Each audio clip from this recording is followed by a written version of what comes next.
بسم اللہ الرحمن الرحیم۔ السلام علیکم۔ آج گمنام سپاہی اور حساس ادارے کی قسط نمبر 6 ہے۔ اس سیریز کی تمام اقساط جناب بریگیڈیئر ریٹائرڈ سید احمد ارشاد ترمذی، جو کہ سابق chief of staff directorate general ISI تھے، ان کی عوامی کتاب سے ماخوذ کردہ ہیں۔ آئیں اب قسط نمبر 6 کی طرف بڑھتے ہیں۔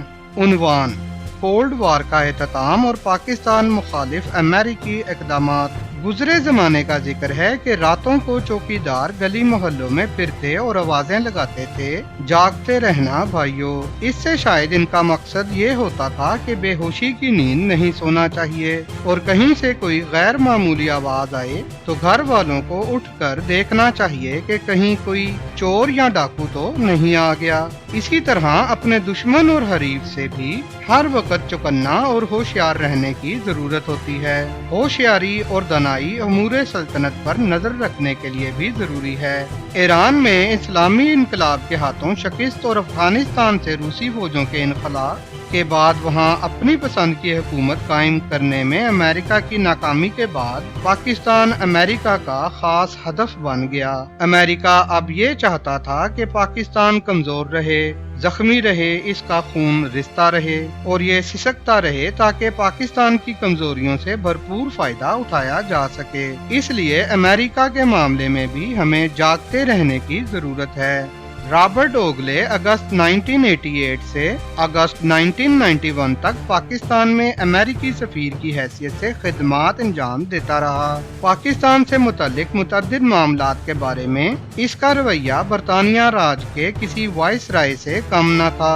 رابرٹ اوگلے نے پاکستان میں امریکی سفیر کی حیثیت سے اپنے 3 سالہ دورے سفارت میں جس انداز میں پاکستان کے عوام اور حکومت پاکستان کو اپنے مفید مشوروں سے نوازا، ان سے اس کی لومڑی جیسی چالاکی، بھیڑیے جیسی خونخواری اور کوے جیسی دانائی صاف عیاں تھی۔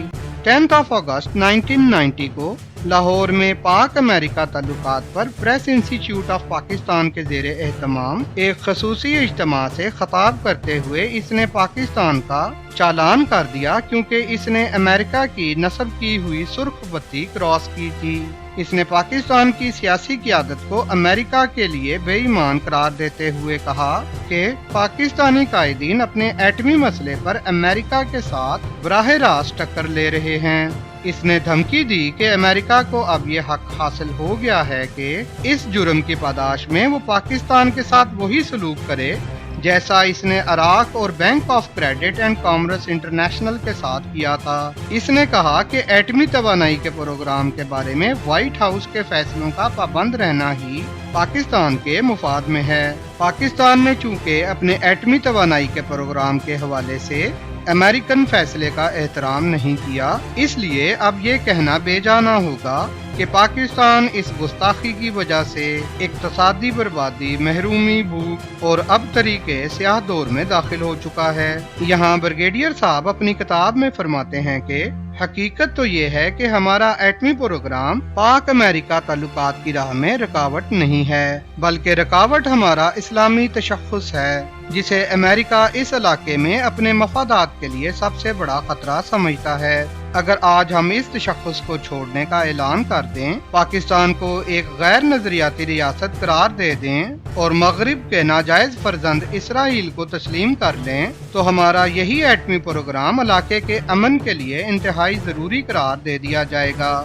ہمارے ہاں دودھ اور شہد کی نہریں بہیں گی اور ہمیں وہی تحفظات حاصل ہو جائیں گے جو امریکی مفادات کے محافظ متعدد اسلامی ریاستوں کو حاصل ہیں۔ بریگیڈیئر صاحب کی اس کئی سالہ پرانے تجزیے کو حال ہی میں UAE اور اسرائیل کے ایگریمنٹ سے خاصی تقویت مل رہی ہے۔